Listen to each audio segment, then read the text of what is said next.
మరుసటి రోజు అశోక్, పూర్ణ, లాస్య టిఫిన్ చేస్తుంటే భారతి, వెంకటమ్మ వాళ్ళకి వడ్డిస్తుంటారు.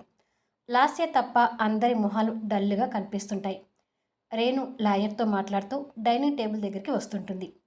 అలాగే లాయర్ గారు, మీరు చెప్పిన టైంకే కోర్టుకు వస్తాము, కానీ ప్లీజ్ డివోర్స్ తొందరగా వచ్చేలా చూడండి అని అంటుంది. మిగతా వాళ్ళు కూడా రేణు మాటలు వింటూ మొహాలు చూసుకుంటారు. కోర్టులో కలుస్తాను, ఉంటాను అని ఫోన్ పెట్టేసి చైర్లో కూర్చుంటూ, ఈరోజు లాయర్ గారు మన ఇద్దరిని కోర్టుకు రమ్మని చెప్పారు అశోక్ అని అంటుంది. నాకు కూడా ఫోన్ చేశారు, వస్తానని చెప్పాను అని అంటాడు అశోక్. భారతి, వెంకటమ్మ ఆ మాటలు వింటూ రేణుకి వడ్డించడం ఇష్టం లేక కోపంగా పక్కకి వెళ్తారు. రేణు అది చూసి బాధపడుతుంటే లాస్య నవ్వుతూ, ఎవరైనా డివోర్స్కి అప్లై చేయగానే ఎవరి దారి వాళ్ళు చూసుకొని కోర్టుకి తిరుగుతుంటారు. ఇలా అత్తింట్లోనే ఇంకా తిష్ట వేసి కూర్చోరు అంటుంది. ఆ తర్వాత ఏం జరుగుతుందనేది ఫుల్ వీడియోలో చూడండి. స్టోరీ నచ్చినట్టయితే దయచేసి లైక్స్ ఇవ్వండి, కామెంట్ షేర్ చేయండి.